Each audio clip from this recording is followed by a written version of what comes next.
Grace को अब भी काफी मुश्किल हो रही थी। लिन ने तो फटाफट सारे सवाल हल कर दिए, पर वो अब भी ग्रेस के लिए परेशान थी। अगर ग्रेस फेल हो गई तो लिन की इकलौती दोस्त उससे दूर हो जाएगी। तब उसने ग्रेस की मदद करने के लिए एक इरेजर पर सारे सवाल लिख दिए और अपना जूता निकाल कर इरेजर उसमें रख दी। फिर उसने जूता ग्रेस की ओर सरका दिया और बदले में ग्रेस ने अपना जूता सरकाया, लेकिन फिर गलती से वो जूता ज्यादा दूर चला गया। लिन ने तुरंत खड़े होकर जूता पहन लिया और टीचर को अपना टेस्ट देने चली गई। इधर ग्रेस ने इरेजर के जरिए टेस्ट दिया और 70% नंबर से पास हो गई। इसी खुशी में उसने लिन को एक पूल पार्टी के लिए बुलाया। वहाँ ग्रेस का अमीर बॉयफ्रेंड पैट भी मौजूद था। ग्रेस ने उसे अपने टेस्ट पास करने का राज बताया तो पैट को ये काफी दिलचस्प लगा और उसने लिन को काफी सारे पैसे देने के बदले पैट और उसके सारे दोस्तों के एग्जाम्स पास करवाने को कहा। पहले तो लिन ने मना करके कहा कि उसे पैसों की जरूरत नहीं है, मगर फिर पैट ने कहा कि स्कॉलरशिप के बावजूद भी लिन के पिता को एक काफी मोटी रकम भरनी पड़ती है। जब लिन ने घर लौटकर अपने पिता के कागज देखे तो वो समझ गई कि सच में बहुत सारे पैसे जा रहे हैं। ये सब देखकर बेचारी लिन को तो रोना आ गया। बाद में जब वो पियानो बजा रही थी तो उसने अपने पिता से पूछा कि उन्होंने उसे इतने बड़े स्कूल में क्यों भेजा। उन्होंने कहा कि वो चाहते हैं कि लिन अच्छी तरह पढ़ लिख कर अपनी जिंदगी में कुछ बड़ा करे। फिर पियानो बजाते हुए लिन को एहसास हुआ कि उसकी उंगलियों से सिग्नल दिए जा सकते हैं। उसने अगले दिन ही पैट का ऑफर स्वीकार किया और सबको सिखा दिया कि टेस्ट के दौरान मैं कैसे चीटिंग करवाऊंगी। ये एक एमसीक्यू टेस्ट होने वाला था जिसमें उसने सभी ऑप्शंस के लिए एक अलग साइन बना दिया। अब उन्हें सिर्फ ये सिग्नल याद करना था ताकि वो समझ जाएं कि लिन किस अक्षर की बात कर रही है। इसके बाद सब लोग इसी तरह से एग्जाम में चीटिंग करने लगे और उनका प्लान कामयाब भी रहा। लिन डेस्क पर अपना हाथ घुमाती थी और बाकियों को सिर्फ उसे देखकर आंसर लिखना था।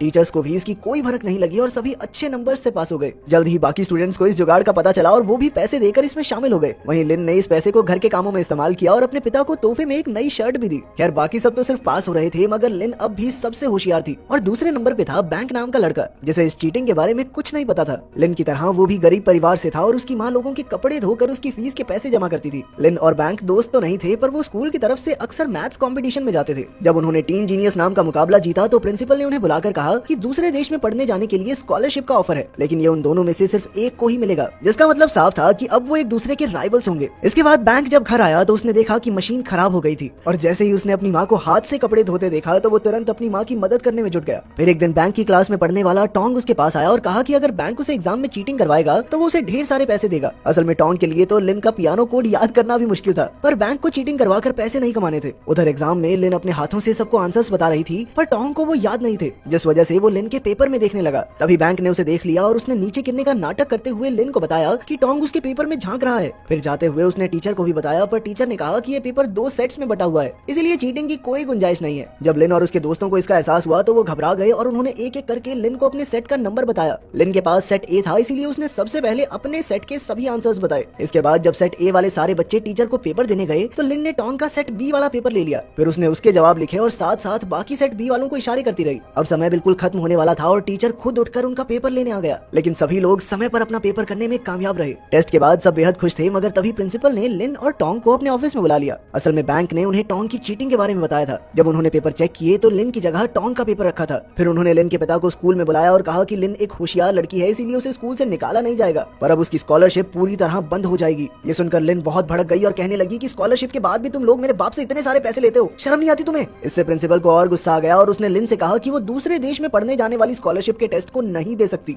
इस तरह अब ये स्कॉलरशिप सीधा बैंक के पास चली गई, पर बैंक को अच्छा नहीं लग रहा था क्योंकि उसने ये खुद के दम पर नहीं पाई थी। जब लिन घर लौटी तो उसके पिता ने उसे खूब डांटा और उसकी दी हुई शर्ट उतार कर रख दी। उधर ग्रेस और पैट के माँ बाप चाहते थे कि वो दोनों टेस्ट देकर बॉस्टन यूनिवर्सिटी चले जाएं, इसलिए ग्रेस ने फिर से लिन की मदद मांगी। लिन ने उसे मना किया, पर ग्रेस ने उसे अपनी दोस्ती की कसम दे दी और साथ ही ढेर सारे पैसे देने का वादा किया। लिन मान तो गई, पर जब उसने टेस्ट के रूल्स पढ़े तो उसे समझ आया कि यहाँ तो चीटिंग की ही नहीं जा सकती। वो ग्रेस को मना करने ही वाली थी कि उसकी नजर दीवार पर लगी घड़ियों पर पड़ी जो अलग अलग देशों का समय दिखाती थी। तभी उसे एक बेहतरीन आइडिया सूझा। अगले दिन उसने ग्रेस और पैट को अपना प्लान बताया। ये एग्जाम पूरी दुनिया में होने वाला था, इसीलिए लिन ने ऑस्ट्रेलिया में 4 घंटे पहले ये एग्जाम देने का प्लान बनाया। इस तरह वो सारे जवाब थाईलैंड वाले बच्चों को बताएगी। अब ग्रेस और पैट को ऐसे और बच्चे ढूंढने होंगे जो आंसर्स के बदले लिन को पैसे दें, ताकि उसका ऑस्ट्रेलिया आने जाने का खर्चा निकल सके। इस प्लान में लिन को सारे आंसर्स याद करके भेजने होंगे, पर टेस्ट करने के बाद समय बहुत कम होगा, इसीलिए वो सिर्फ आधा टेस्ट ही याद कर पाएगी। वो सिर्फ ऐसे एक ही इंसान को जानती थी जो बाकी का टेस्ट याद कर सके, और वो था बैंक। पर वो जानते थे कि बैंक चीटिंग के लिए कभी राजी नहीं होगा। उधर स्कॉलरशिप से पिछली रात को बैंक धुले हुए कपड़े पहुंचा रहा था। तभी अचानक 2 गुंडों ने उसे घेर लिया और बिना बात के उस पर आलतू फालतू इल्जाम लगाने लगे। उन्होंने बैंक को बेवजह पीटा और उसे कचरे के ढेर में फेंक दिया। जब अगली सुबह उसकी आंख खुली तो उसे एहसास हुआ कि उसका एग्जाम छूट गया था। जब लिन को ये खबर मिली तो वो बैंक से मिली और उसे पैसों के बदले अपने ग्रुप में शामिल होने का ऑफर दिया। बैंक ने इनकार कर दिया, पर लिन ने उसे समझाया कि ये सिस्टम सिर्फ गरीब बच्चों के साथ नाइंसाफी करता है, इसीलिए उन्हें भी वैसा ही करना चाहिए। आखिरकार बैंक मान गया और फिर लिन ने प्लान बनाया कि वो ऑस्ट्रेलिया में एग्जाम देंगे और उस दौरान वो अपने फोन्स को टॉयलेट में छिपा देंगे। एग्जाम ब्रेक के दौरान वो टॉयलेट में जाएंगे और सारे आंसर्स ग्रेस और पैट को भेज देंगे। उधर ग्रेस और पैट सारे आंसर्स को बारकोड के जरिए प्रिंट करके पेंसिल पर चिपका देंगे और थाईलैंड में पेपर शुरू होने से पहले ये सारी पेंसिल्स उनके साथियों तक पहुंच जाएंगी। इस प्लान के जरिए बहुत सारे बच्चों ने चीटिंग के लिए उन्हें पैसे दिए और वो लखपति बन गए। वहीं लिन ने नकली पेपर छापकर अपने पिता को कहा कि उसे टीन जीनियस मुकाबले के लिए ऑस्ट्रेलिया जाना है। फिर अगले कुछ दिनों तक लिन और बैंक ने एग्जाम की प्रैक्टिस की और बीच में वो टॉयलेट जाकर आंसर्स भेजते रहे। एग्जाम से एक दिन पहले उन सब ने अपने जवाब भी तैयार किए थे ताकि अगर वो पकड़े गए तो क्या करना है। जब पैट की बारी आई तो वो कहने लगा कि मैं तो सीधा कह दूंगा कि मैं किसी बैंक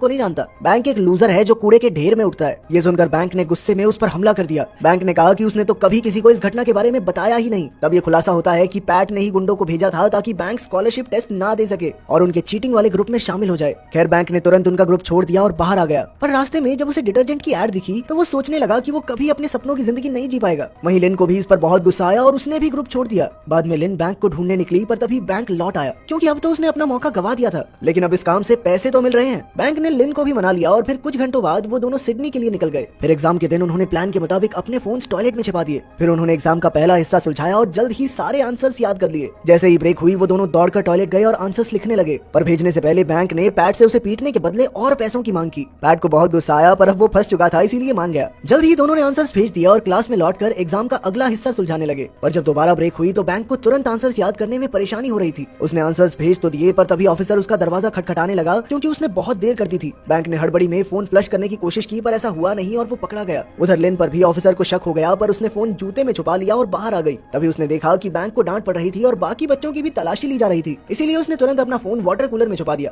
फिर वो क्लास में वापस आई पर बैंक नहीं लौट पाया, इसीलिए उसे ये हिस्सा अकेले ही याद करना था। वो काफी घबरा गई पर तभी उसके हाथ खुद ब खुद पियानो कोड्स में चलने लगे और उसने जैसे तैसे सब कुछ याद कर लिया। मगर अब ज्यादा समय नहीं था, इसीलिए उसने पेंसिल की मदद से जबरदस्ती उल्टी की और बाहर जाकर फोन उठा लिया। फिर वो बचते बचाते बिल्डिंग से बाहर आ गई पर ऑफिसर्स भी उसके पीछे लग गए। लिन ने स्टेशन पर चलते हुए आंसर्स लिखे पर अचानक उससे कोई टकरा गया और फोन की स्क्रीन टूट गई। मगर उसने जैसे तैसे सारे आंसर्स भेज ही दिए। तभी अचानक ऑफिसर ने उसे पकड़ लिया और अपने साथ चलने को कहा। रास्ते में लिन ने फोन किसी और के बैग में डाल दिया। उधर ग्रेस और पैट ने फटाफट आंसर्स के बारकोड बनाकर पेंसिल्स पर चिपका दिए। उधर बैंक ने ऑफिसर्स के सामने सारा इल्जाम खुद पर ले लिया ताकि बाकी सब बच जाएं और लिन को इशारा किया कि वो सुरक्षित है। लिन ने रोते हुए अपनी और बैंक की तस्वीर डिलीट की और थाईलैंड लौट आई। ग्रेस और पैट ने उसे पार्टी के लिए बुलाया पर लिन काफी गुस्से में थी क्योंकि उसका पेपर कैंसिल कर दिया गया था और बैंक तो सस्पेंड ही हो गया था। फिर उसके पिता उसे लेने आए तो लिन ने रोते हुए उन्हें सब सच बता दिया। इस वजह से उसे स्कूल से भी निकाल दिया गया। बाद में उसे बैंक ने अपने घर बुलाया तो उसने देखा कि बैंक ने अपने पैसों से नई नई वॉशिंग मशीन खरीदी थी। अब बैंक और बच्चों को चीटिंग करवा के ज्यादा पैसे कमाना चाहता था, इसीलिए उसने लिन से मदद मांगी। जब लिन नहीं मानी तो उसने कहा कि वो लिन और बाकियों की चीटिंग का खुलासा कर देगा, लेकिन लिन पहले ही अपना मन बना चुकी थी। अगले दिन उसने अपने पिता के कहने पर बॉस्टन यूनिवर्सिटी के ऑफिसर्स के सामने अपना गुनाह कबूल कर लिया। मतलब वो खुद तो डूबी ही, बाकी सब